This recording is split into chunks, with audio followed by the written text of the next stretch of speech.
remember that what they're capable of isn't always the same. Their capacity changes when they are feeling tired, hungry, or overwhelmed. Comprehending this particular brain C, that the brain is changing and still developing, can move us to a place where we can listen to our kids with more understanding and compassion, and more fully understand why it is that they're upset and having a hard time managing themselves. It is simply unfair to assume that our children are making decisions using fully formed, perfectly functioning brains and can view the world as we do. Think about the list of functions the upstairs brain is responsible for. Is that a realistic description of any child's character? Of course, we'd love to see our kids demonstrate these qualities each and every moment of their lives. Who wouldn't want a child who plans ahead and consistently makes good decisions, controls his emotions and body, displays excitability and empathy and self-understanding, and acts out of a well-developed sense of morality? But it's just not going to happen. At least not all the time. Depending on the child and the age, maybe not even frequently. So is this an excuse for bad behavior? Do we need to simply turn a blind eye when our kids misbehave? Certainly not. In fact, a child's developing brain is simply another reason we need to set clear boundaries and help her understand what's acceptable. The fact that she doesn't have a consistently working upstairs brain, which provides internal constraints that govern her behavior, means that she needs to be provided with external constraints. And guess where those external constraints need to come from? Her parents and other caregivers, and the guidelines and expectations they communicate to her. We need to help develop our children's upstairs brain along with all of the skills it makes possible, and while doing so, we may need to act as an external upstairs brain along the way, working with them and helping them make decisions they're not quite capable yet of making for themselves. We'll soon go into this idea in much greater depth, and OER practical suggestions for making it happen.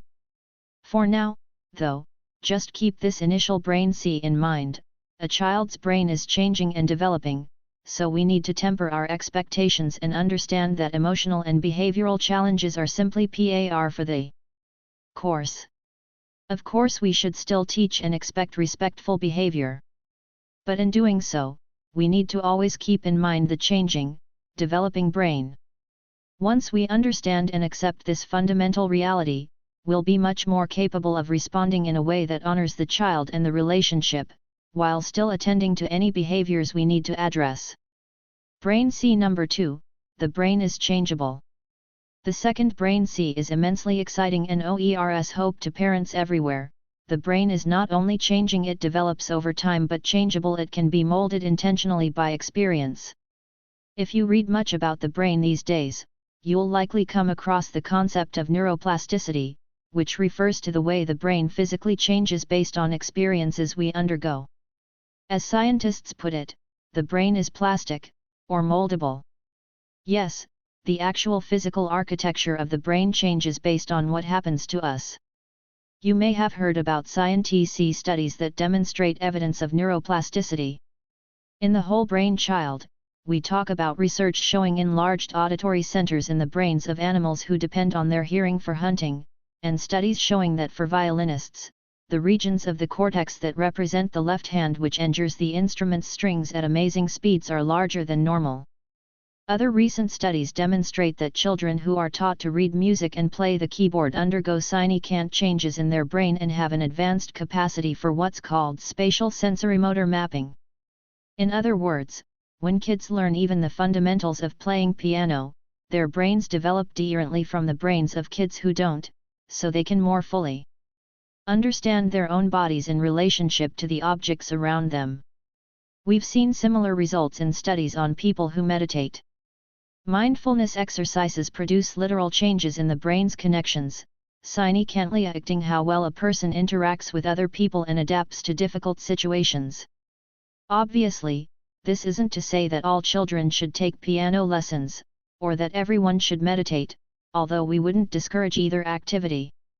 The point is that the experience of taking the lessons, like the experience of participating in mindfulness practices, or playing the violin or even practicing karate, fundamentally and physically changes the plastic brain, especially while it's developing in childhood and adolescence, but even throughout our lives. To take a more extreme example, early childhood abuse can leave people vulnerable to mental illness later in life. Recent studies have used functional magnetic resonance imaging, fMRI, or brain scans, to discover SPICC changes in certain areas of what's called the hippocampus in the brains of young adults who have experienced abuse.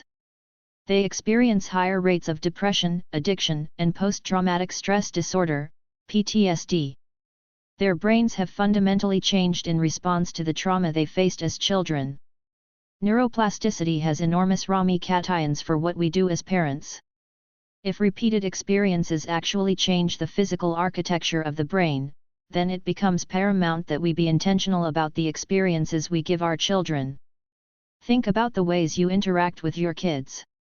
How do you communicate with them? How do you help them react on their actions and behavior? What do you teach them about relationships, about respect, trust, and effort? What opportunities do you expose them to? What important people do you introduce into their lives? Everything they see, hear, feel, touch, or even smell impacts their brain and thus influences the way they view and interact with their world, including their family, neighbors, strangers, friends, classmates, and even themselves. All of this takes place at the cellular level, in our neurons and in the connections among our brain cells called synapses. One way neuroscientists have expressed the idea is that neurons that read together wire together. This phrase, known as Hebb's axiom, named after the Canadian neuropsychologist Donald Hebb, essentially explains that when neurons read simultaneously in response to an experience, those neurons become connected to each other, forming a network. And when an experience is repeated over and over, it deepens and strengthens the connections among those neurons. So when they fire together, they wire together. The famous physiologist Ivan Pavlov was coming to terms with this idea when he found that his dogs would salivate not only when actual food appeared before them, but also when he rang the dinner bell for them to come eat. The dog's salivation neurons became wired, or functionally linked, to their dinner bell neurons. A more recent example from the animal world appears every time the San Francisco Giants play a night game at AT&T Park.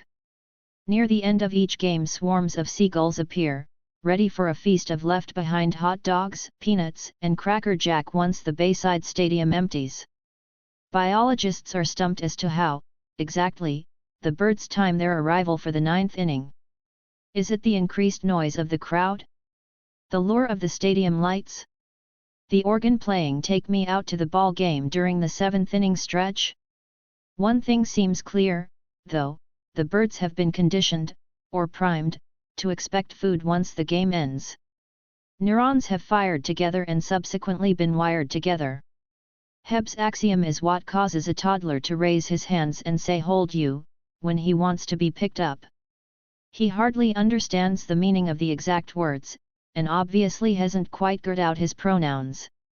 But he knows that when he's been asked, "Do you want me to hold you?" he's been picked up. So when he wants to be held, he asks, "Hold you." Firing and wiring. Having neurons wired together can be a good thing. A positive experience with a math teacher can lead to neural connections that link math with pleasure, accomplishment, and feeling good about yourself as a student. But the opposite is equally true. Negative experiences with a harsh instructor or a timed test and the anxiety that accompanies it can form connections in the brain that create a serious obstacle to the enjoyment not only of math and numbers, but exams, and even school in general. The point is simple but crucial to understand: experiences lead to changes in the architecture of the brain.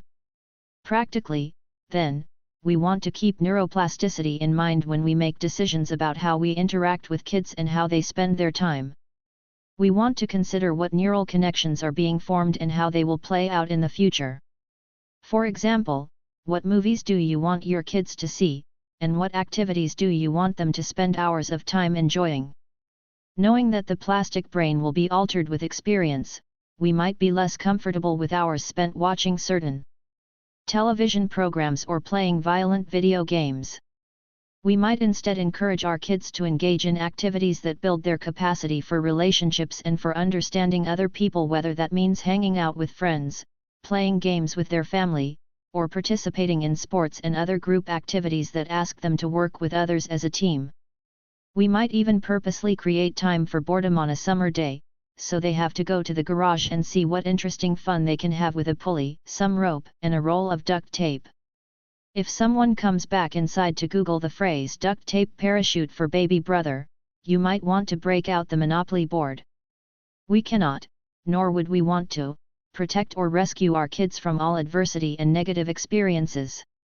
These challenging experiences are an important part of growing up and developing resilience, along with acquiring internal skills needed to cope with stress and failure and to respond with flexibility.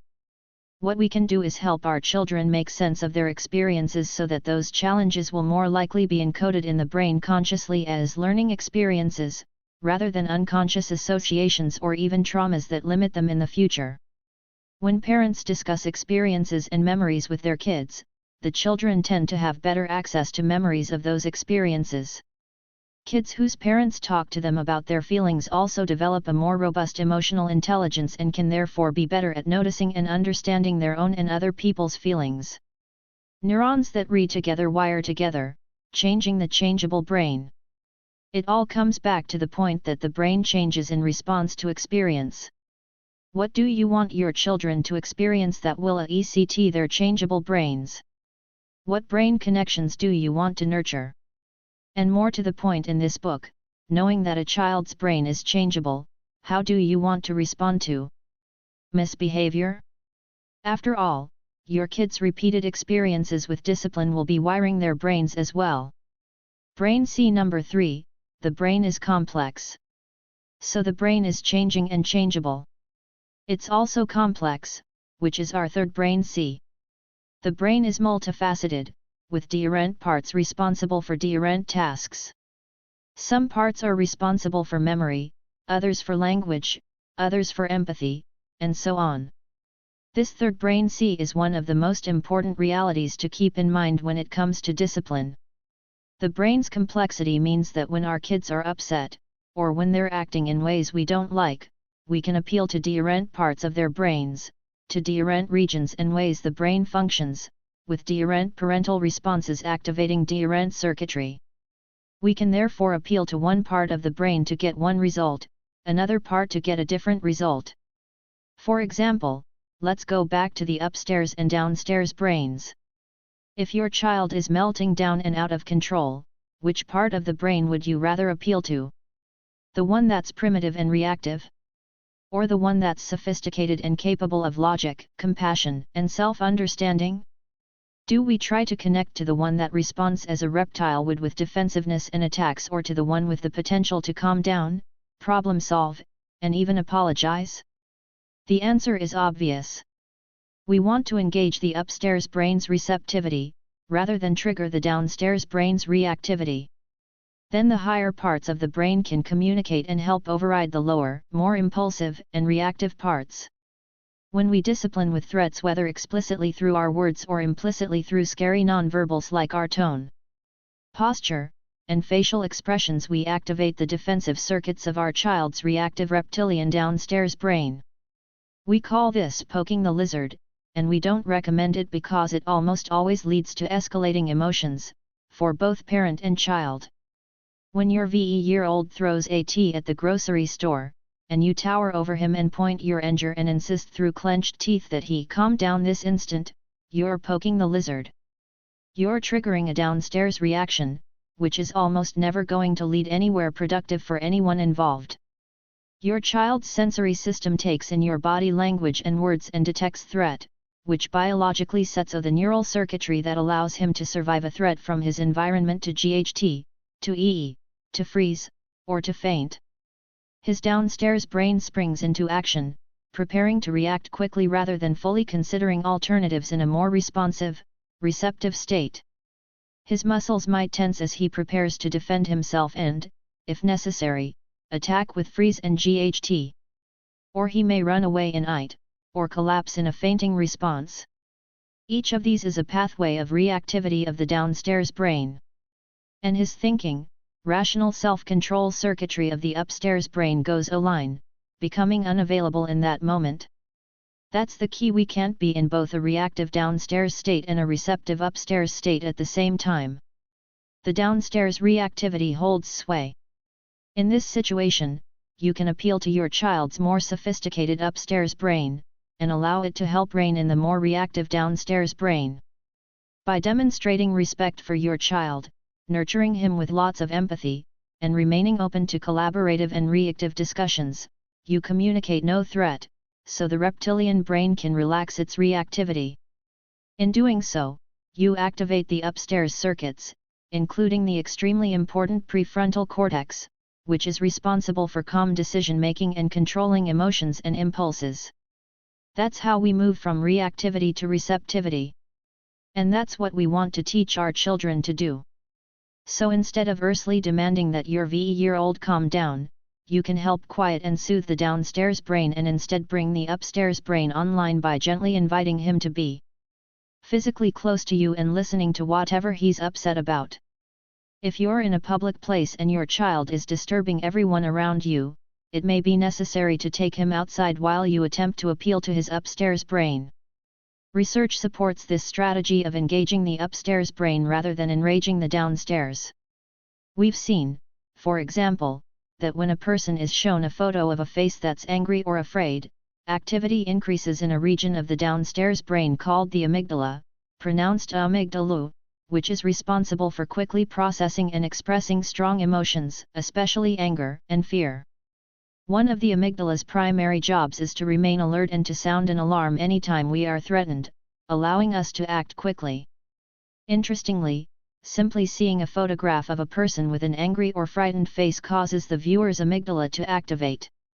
In fact, even if the viewer sees the photo so quickly that he or she isn't consciously aware of having seen the picture, a subliminal, instinctual, emotional reaction causes the amygdala to fire, or become active. What's even more fascinating about the study is that when viewers were asked to label the emotion in the picture, and named it as fear or anger, their amygdala immediately became less active. Why? Because part of the upstairs brain, a part called the ventrolateral prefrontal cortex, took charge with the labeling and then processed the emotion, allowing the thinking, analytical part of the brain to take over and soothe the irritated lower regions, rather than letting the reactive, emotional downstairs brain dominate and dictate the person's feelings and responses. This is a classic example of the name it to tame it strategy we discuss in detail in The Whole Brain Child. Simply by naming the emotion, a person feels her levels of fear and anger decrease. That's how the upstairs brain can calm the downstairs brain. And that's a skill that can last a lifetime. This is what we want to do for our kids when they become upset and act out, help them engage their upstairs brain. The prefrontal part of the upstairs brain actually has soothing bears that can calm the lower regions when they are reactive. The key is to grow them well in our children, and to activate them in a moment of distress by RST connecting before redirecting. We want our kids to develop the internal skill to calm the storm and re-ECT on what's happening inside. Think back about the functions of the upstairs brain: good decision-making, control over emotions and body, excitability, empathy, self-understanding, and morality. These are the aspects of our kids' character we want to develop, right? As we put it in The Whole Brain Child, we want to engage the upstairs brain, rather than enraging the downstairs brain. Engage, don't enrage. When we enrage the downstairs brain, that's usually because our amygdala is ring as well. And guess what the amygdala wants to do? Win. So when the amygdala in both the parent and the child are ring at top speed, both looking to win, it's virtually always going to be a dramatic battle that ends with both sides losing. No one will win, and relational casualties will litter the battlefield. All because we enraged the downstairs, rather than engaging the upstairs. To use a deodorant metaphor, it's as if you have a remote control for your child, and you have the power, at least to some extent, to determine what kind of a response you'll receive when you two interact. Press the engage button, the calm down and think button, and you'll appeal to the upstairs brain, activating a calming response. But push the enrage button, the freak out and escalate emotions button, by using threats and demands, and you'll be practically begging for the acting part of the brain to click into action. You'll poke the lizard and get a reptilian, reactive response. It's up to you which button to press. Remember, none of this is to excuse parents from the responsibility of setting boundaries and clearly communicating expectations. We'll give you lots of practical suggestions for doing so in the coming pages. But as you set those boundaries and communicate those expectations, you'll make things much easier on yourself, your child, and anyone else within shouting range if you appeal to your child's wiser and receptive self and her upstairs brain, as opposed to her lizard reactiveness and her downstairs brain. What's even more exciting is what happens after we appeal to the upstairs brain. When it gets engaged repeatedly, it becomes strong.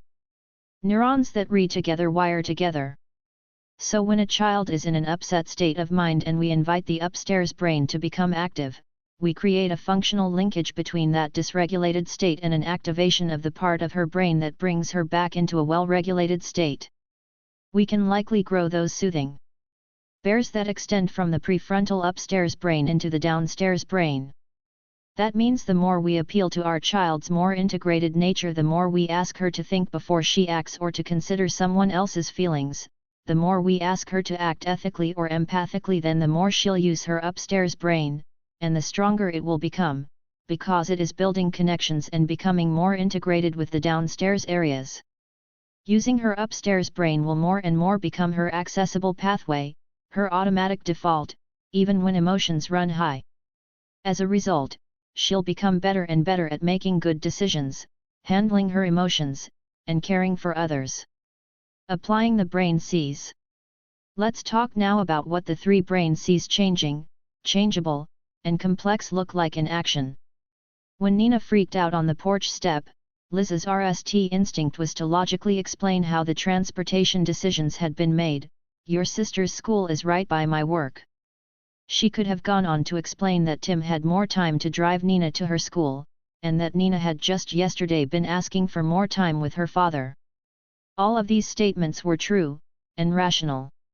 However, as we've said, when a child is in the throes of a meltdown, logic will often be inactive, sometimes even counterproductive. This is what Liz recognized as she looked at her Fury LLED daughter. In EECT, what she realized was the RST of the 3 brain C's. Nina's brain was changing. It was developing. Not developed, developing.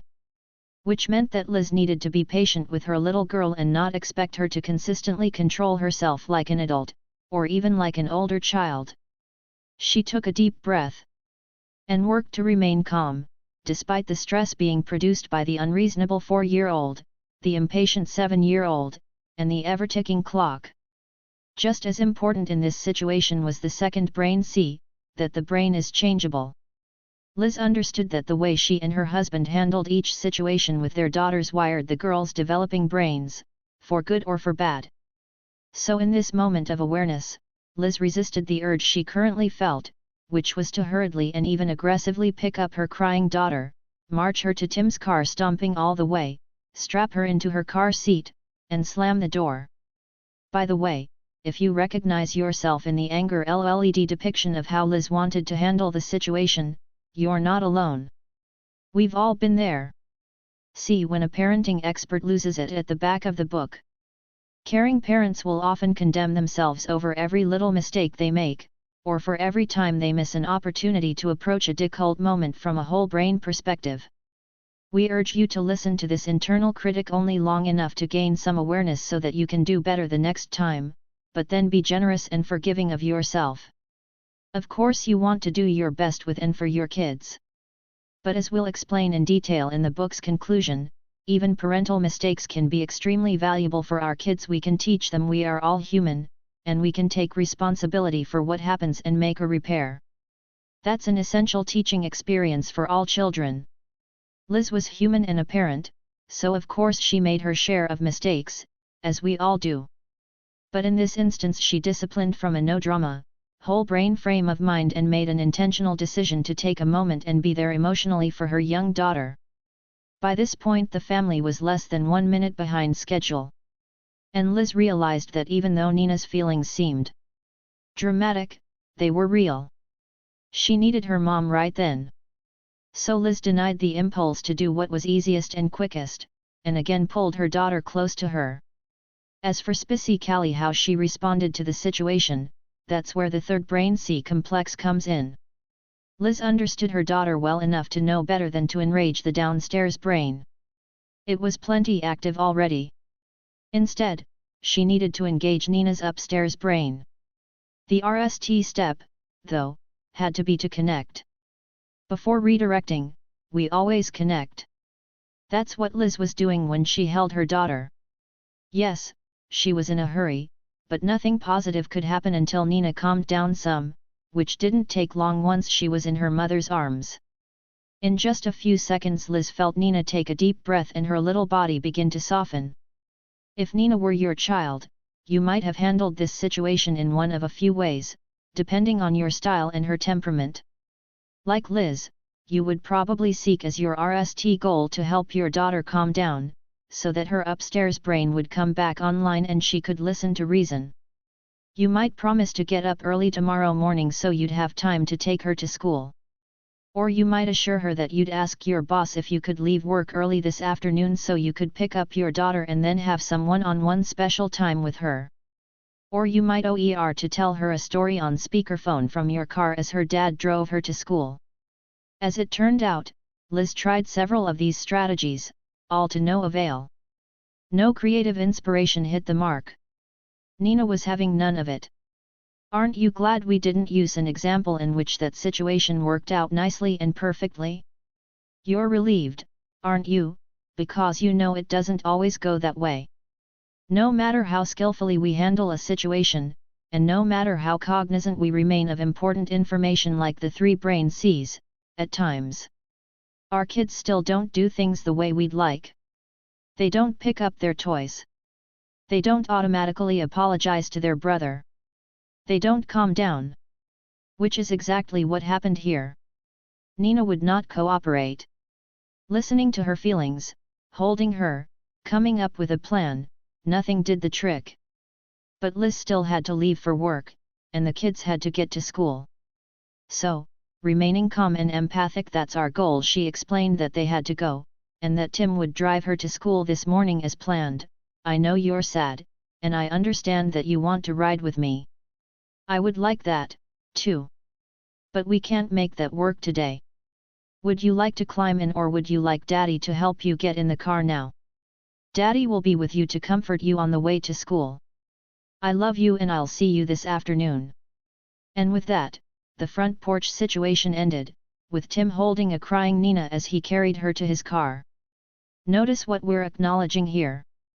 No drama. Discipline can't ensure that your kids will act the way you'd like every time you address their behavior. The whole brain approach to nightly gives you a much better chance of achieving the short-term goal of encouraging cooperation from your children. It also helps remove or at least reduce the most explosive emotions in the situation, de-escalating the drama and thus avoiding the harm and hurt that result when a parent yells or personalizes the issue. But it won't always be effective at getting the exact behavior you hope for. Kids are human beings, after all, who have their own emotions, desires, and agendas. They're not computers we program to do what we want. But at the very least, as we're sure you'll agree after you read the following chapters, no drama. Discipline gives you a much better chance of communicating with your children in ways that feel better to both of you, build trust and respect between you, and decrease the drama in most discipline situations. What's more, a whole brain approach provides a way to show our kids how much we love and respect them, even as we discipline them. They know, and we reinforce it over and over throughout their lives, that when they're upset or acting inappropriately, we're going to be there for them. And with them. We don't turn our back or reject them when they're distressed. We don't say, or even imply, that their happiness is a condition they must meet to receive our love. No drama. Discipline allows us to communicate to our children, I'm with you. I've got your back. Even when you're at your worst and I don't like the way you're acting, I love you, and I'm here for you. I understand you're having a hard time, and I am here. No parent can communicate this message all the time in every scenario. But we can send it consistently and repeatedly, so there's never any question in our children's minds. This kind of predictable, sensitive, loving, relational discipline allows kids to feel safe. As a result, they have the freedom to become independent individuals whose brains are wired in such a way that they are better able to think through decisions, comprehend what they actually feel about a situation, consider others' perspectives, and come to a sound conclusion on their own. In other words, the experiences of emotional and physical safety give them the capacity to act responsibly and make good choices. In contrast, a parenting style focused on control and fear, stressing that a child needs to toe the line all the time, undermines that feeling of safety. If a child lives in constant worry that he might mess up and make his parents unhappy or that he'll be punished, he won't feel the freedom to do all the things that grow and strengthen his upstairs brain, considering others' feelings, exploring alternative actions, understanding himself, and trying to make the best decision in a given situation. We don't want our discipline to cause our children to focus all of their energy and neural resources on making us happy or staying out of trouble. Instead, we want our discipline to help grow our kids' upstairs brains. And that's just what no drama discipline does. No drama discipline builds the brain. The 3 brain C's lead to one crucial and undeniable conclusion, which is the central notion of this chapter: no drama discipline actually helps build the brain. That's right. It's not only that a whole brain approach can defuse difficult and highly charged situations with your kids, or that it will help you build your relationship with them as you more clearly communicate how much you love them and that they are safe, even as you set boundaries for their behavior. All that's true. The discipline principles and strategies we'll show you in the coming pages really do all of those BANETS, making your day-to-day life easier and less stressful while nurturing your relationship with your child. But beyond all that, no drama discipline actually builds a child's brain.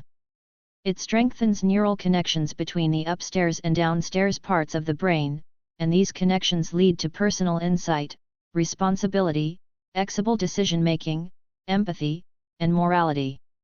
The reason is that when we help strengthen the connective pairs between the upstairs and downstairs, the higher parts of the brain can communicate with and override a child's primitive impulses more and more often. And our disciplinary decisions go a long way toward determining how strong those connections are. The way we interact with our kids when they're upset significantly affects how their brains develop, and therefore what kind of people they are, both today and in the years to come. This is how our way of communicating with our children impacts their internal skills, which are embedded in the connections in their changing, changeable, and complex brains. It makes perfect sense when you think about it.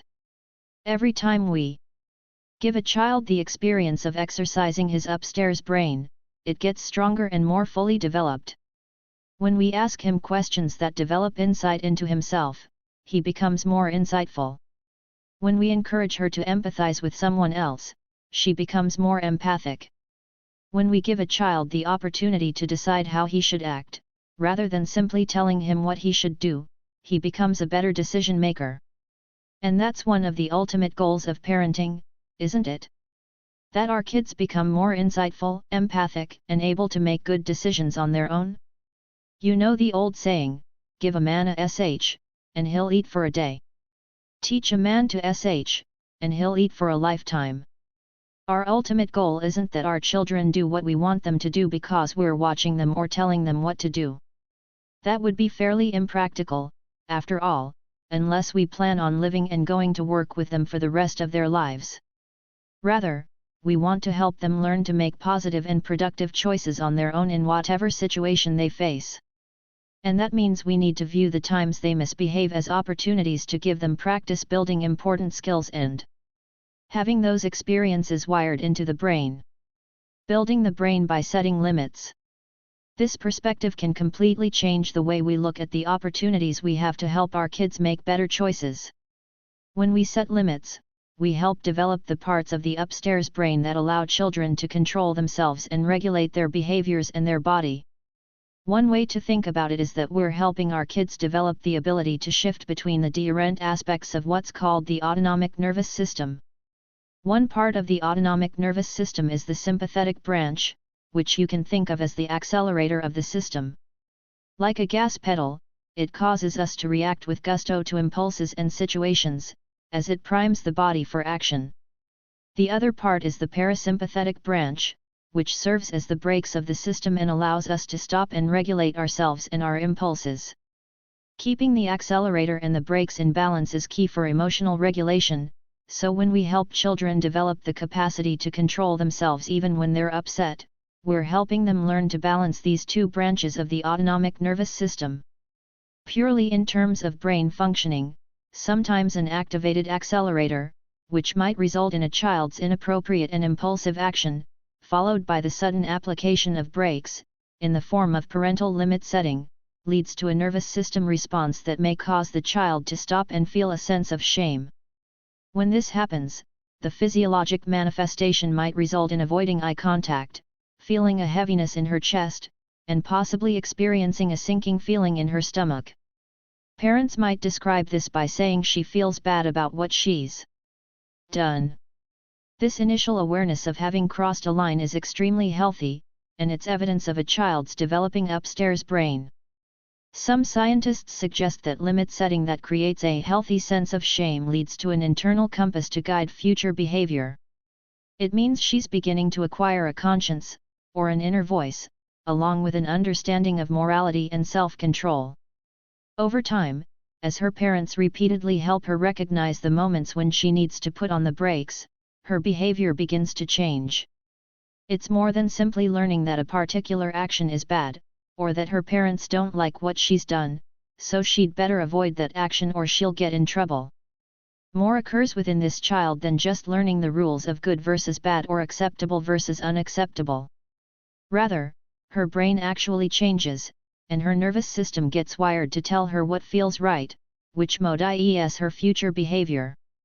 New experiences wire new connections among her neurons, and the changes in the circuitry of her brain fundamentally and positively alter the way she interacts with her world. The way her parents help this process along is by lovingly and empathically teaching her which behaviors are acceptable and which aren't. That's why it's essential that we set limits and that our children internalize no when necessary, particularly in the early years, when the regulatory circuits of the brain are wiring up. By helping them understand the rules and limits in their respective environments, we help build their conscience. This is often difficult for a loving parent. We want our kids to be happy, and we like it when they receive what they desire. Plus, we're aware of how quickly a pleasant situation can devolve when a child doesn't get what he wants. However, if we truly love our kids and want what's best for them, we need to be able to tolerate the tension and discomfort they, and we, may experience when we set a limit. We want to say yes to our children as often as possible, but sometimes saying no is the most loving thing we can do. One caveat here: many parents say no, or a form of it, far too often. They say it automatically, often when it's not necessary. Stop touching that balloon. No running. Don't spill. Our point here isn't that we want our kids to hear the word no a lot. In fact, much more effective than an outright no is a yes with a condition: yes, you can take a bath later, or yes, we'll read another story, but we'll need to do it tomorrow. The point, in other words, is not to make a point of saying no, but to understand the importance of helping kids recognize limits so that they become increasingly better at putting on the brakes themselves when necessary. A second caveat is important to note here, too. When limit setting and no are accompanied by parental anger or negative comments that assault a child, the healthy, developmental shame of a child simply learning to curb his or her behavior now is transformed into more complicated toxic shame and humiliation. One view proposes that toxic shame involves not simply the sense of having done something wrong, which can and needs to be corrected, but the painful sense that one's inner self is defective. And this belief that the self is damaged is felt to be an unchangeable condition of the child, not a behavior that can be modified. Some researchers consider this move from behavior to be changed in the future to a self that is fundamentally odd as the outcome for children who experience repeated parental hostility in response to their behavior. Toxic shame and humiliation can continue through childhood and into adulthood, even beneath the surface of awareness, leaving individuals with a hidden secret that they are permanently and deeply defective. A cascade of negative consequences: having trouble with close relationships that might reveal this hidden secret, feeling unworthy, being driven to succeed in life but never feeling satisfied, can then dominate the individual's life. You as a parent can avoid giving your child this negative cascade of toxic shame by learning how to create needed structure without humiliating your child. That's an achievable goal, and we are committed to making that path available to you if you choose it. What it all comes down to is that no drama discipline encourages kids to look inside themselves, consider the feelings of others, and make decisions that are often difficult, even when they have the impulse or desire to do things another way. It allows children to put into practice the emotional and social abilities we want them to understand and master. It allows you to create structure with respect. When we're willing to lovingly set a boundary, just like when we discipline with an awareness that our children's brains are changing, changeable, and complex, we help create neural connections that improve our kids' capacity for relationships, self-control, empathy, personal insight, morality, and much, much more. And they can feel good about who they are as individuals while learning to modify their behavior. All of this leads to an exciting conclusion for parents: every time our children misbehave, they give us an opportunity to understand them better, and get a better sense of what they need help learning. Children often act out because they haven't yet developed skills in a particular area. So when your 3-year-old pulls her classmate's hair because he got the RST Dixie cup full of SH crackers, she's actually telling you, "I need to build skills in waiting my turn." Likewise, when your 7-year-old becomes the aunt and calls you Fart-Face Jones after you tell him it's time to leave his play date, he's actually saying, "I need skill building when it comes to handling myself well and communicating my disappointment respectfully when I don't get my way." By misbehaving, kids actually communicate to us what they need to be working on, what has not yet been developed, or what specific skills they need practice with. The bad news is that it's rarely much fun, either for the child or for the parent. The good news is that we get information we might not otherwise receive. The even better news is that we can then take intentional steps to give our kids experiences that help them improve on their ability to share, think of others, speak kindly, and so on. We're not saying that when your children don't handle things well, you should necessarily celebrate. Yay! An opportunity to help a brain develop optimally with my intentional response. You're probably not going to enjoy discipline, or look forward to future meltdowns. But when you realize that these misbehavior moments aren't just miserable experiences to endure, but actually opportunities for knowledge and growth, you can reframe the whole experience and recognize it as a chance to build the brain and create something meaningful and significant in your child's life. Chapter 3. From Tantrum to Tranquility, Connection is the Key. Ickle heard voices rising in his son's room but was watching the basketball game on TV and decided to wait for a commercial before investigating. Big mistake. His 8-year-old, Graham, and Graham's friend James had spent the last 30 minutes carefully organizing and categorizing Graham's hundreds of Lego pieces. Graham had used his allowance to buy a Shing tackle box, and he had designated a deodorant compartment for every Lego head, torso, helmet, sword, lightsaber, wand, axe, and anything else the creative geniuses from Denmark could dream up. The boys were in organizational heaven. The problem was that Michael's 8-year-old, Matthias, had been feeling increasingly left out by Graham and James. The 3 boys had begun the project together, but the older boys eventually felt that Matthias didn't quite understand their complex categorical system. As a result, they weren't allowing him to participate in the activity. Cue the rising voices. Michael never made it to the commercial. The shouting let him know that he needed to intervene immediately, but he wasn't quick enough. When he was still 3 steps away from the boys' room, 3 short steps, he heard the unmistakable sound of hundreds of plastic Lego pieces exploding across a hardwood floor. 3 steps later he witnessed the mayhem and carnage. It was a complete massacre. Decapitated heads littered the entire room. Lying next to armless bodies and weapons both medieval and futuristic. A rainbow of chaos stretched from the doorway to the closet on the other side of the room. Next to the upended tackle box stood Michael's red-faced VE-year-old, looking at him with eyes that were somehow both to Aunt and Terry Ed. Michael turned to his older son, who yelled, "He ruins everything," and ran from the room in tears, followed by a sheepish-looking and uncomfortable James. Talk about a discipline moment. Both of his boys were now bawling, a friend was caught in the cross-re, and Michael himself felt furious. Not only had Matthias destroyed all the work the older boys had done, but now there was a huge mess to clean up in the room. If you've ever felt the pain of stepping on a Lego piece, you know why it wasn't an option to leave the bits spread out on the floor. And he was missing the game. Michael decided he'd go check on the older boys in a minute and address Matthias RST. His initial inclination was to stand over his young son, wag his anger in his son's face, and scold him for dumping the tackle box. In his anger he wanted to OER immediate consequences. He wanted to shout, "Why did you do this?" He wanted to say something about never again getting to participate in Graham's playdates, then add, "Do you see why they didn't want you to play with their Legos?"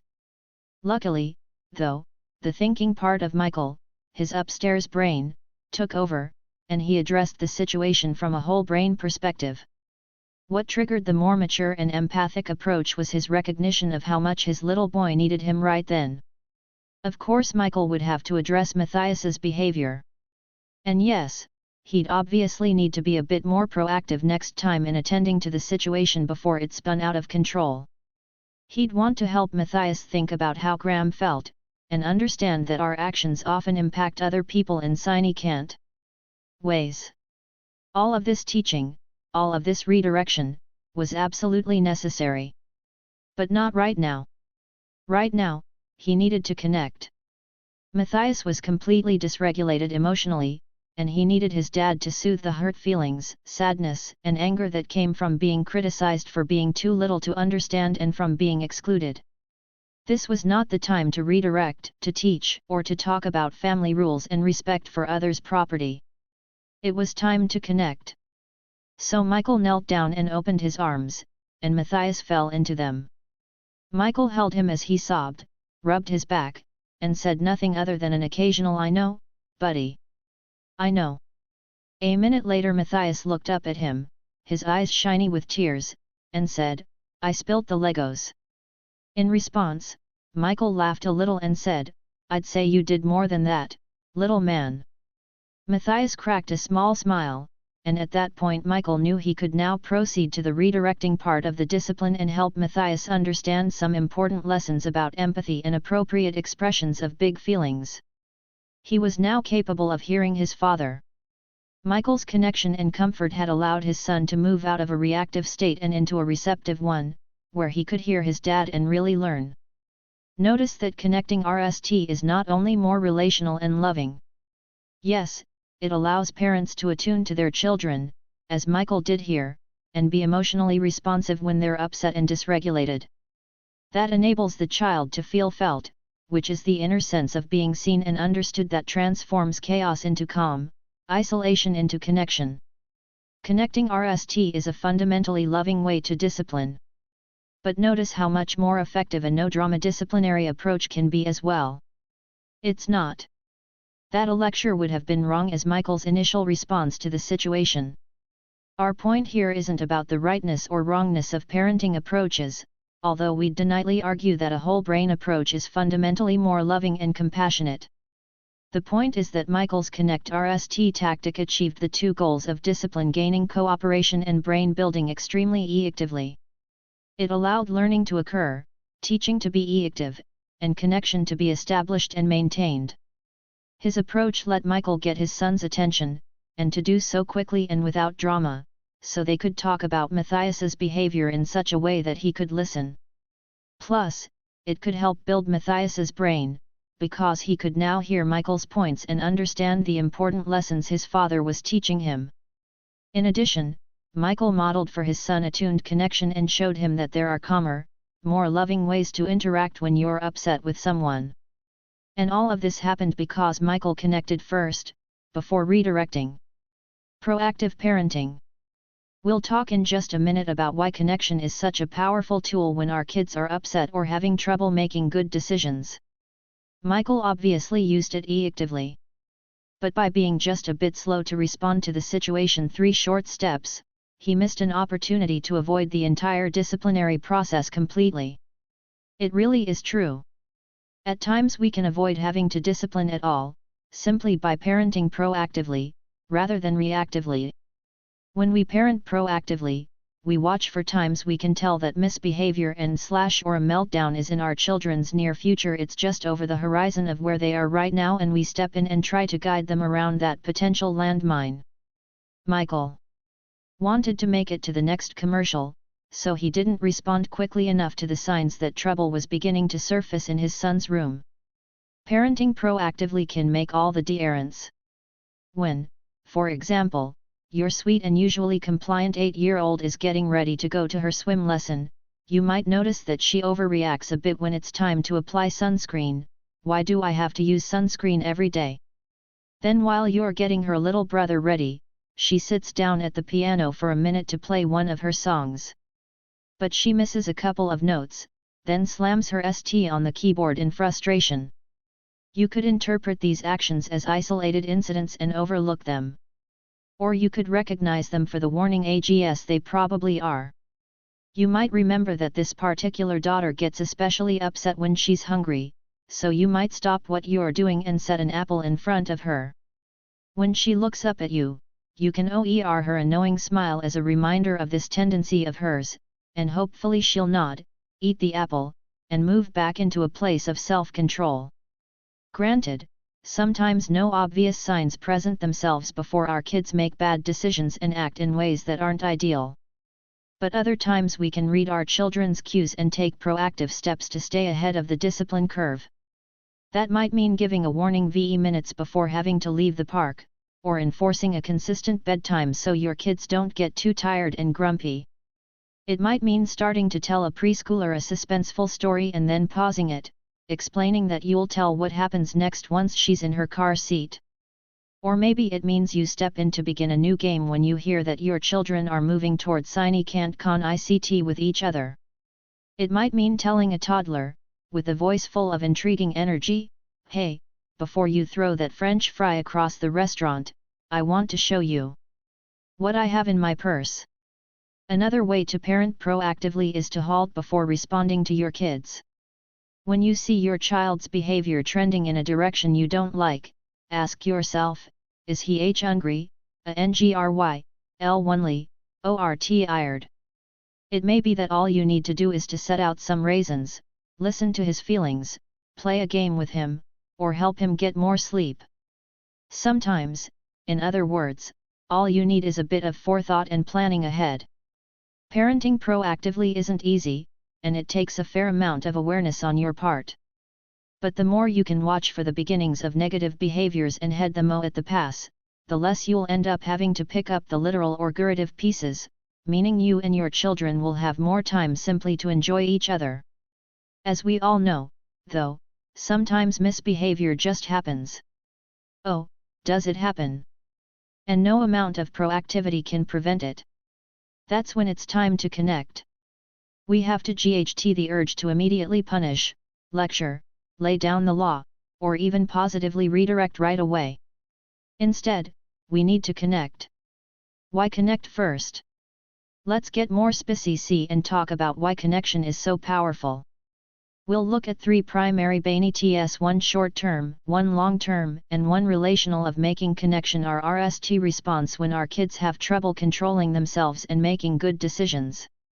Benefit number 1, connection moves a child from reactivity to receptivity. However we decide to specifically respond when our children misbehave, there's one thing we have to do: we must remain emotionally connected with them, even when and perhaps especially when we discipline. After all, it's when our kids are most upset that they need us the most. Think about it, they don't want to feel frustrated, enraged, or out of control. That's not only unpleasant, it's extremely stressful. Usually misbehavior is the result of a child having a hard time dealing with what's going on around her and inside her. She's got all these big feelings she doesn't yet have the capacity to manage, and the misbehavior is simply the result. Her actions, especially when she's out of control, are a message that she needs help. They are a bid for assistance, and for connection. So when children feel furious, dejected, ashamed, embarrassed, overwhelmed, or out of control in any other way, that's when we need to be there for them. Through connection, we can soothe their internal storm, help them calm down, and assist them in making better decisions. When they feel our love and acceptance, when they feel felt by us, even when they know we don't like their actions, or they don't like ours, they can begin to regain control and allow their upstairs brains to engage again. When that happens, effective discipline can actually take place. Connection, in other words, moves them out of a reactive state and into a state where they can be more receptive to the lesson we want to teach and to the healthy interactions we want to share with them. So there's a great question we can ask ourselves before we begin redirecting and explicitly teaching: is my child ready? Ready to hear me, ready to learn, ready to understand? If a child isn't ready, then more connection is most likely in order. As we saw with Michael and his V-year-old, connection calms the nervous system, soothing children's reactivity in the moment and moving them toward a place where they can hear us, learn, and even make their own whole brain decisions. When the emotional gauge gets turned up, connection is the modulator that keeps the feelings from getting too high.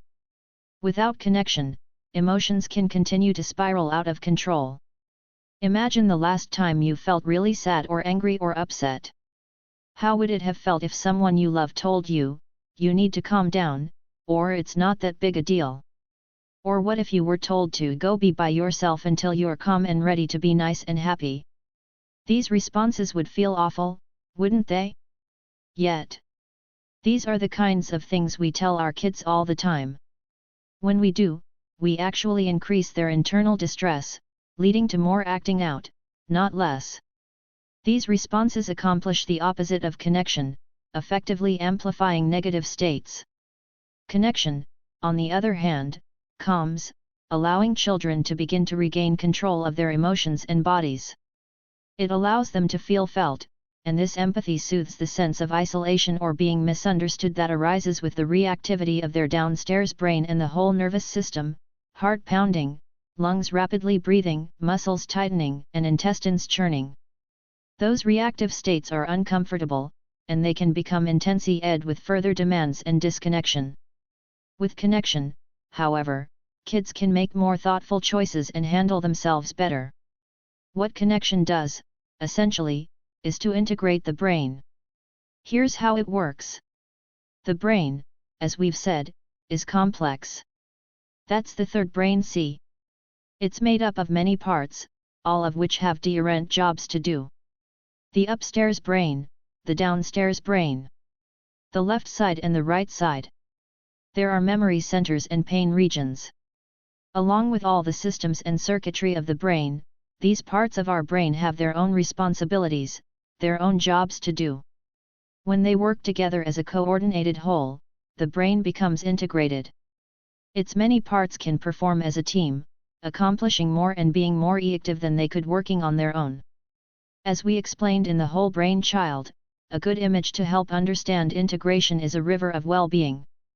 Imagine you're in a canoe, boating along in a peaceful, idyllic river. You feel calm, relaxed, and ready to deal with whatever comes along. It's not necessarily that everything's perfect or going your way.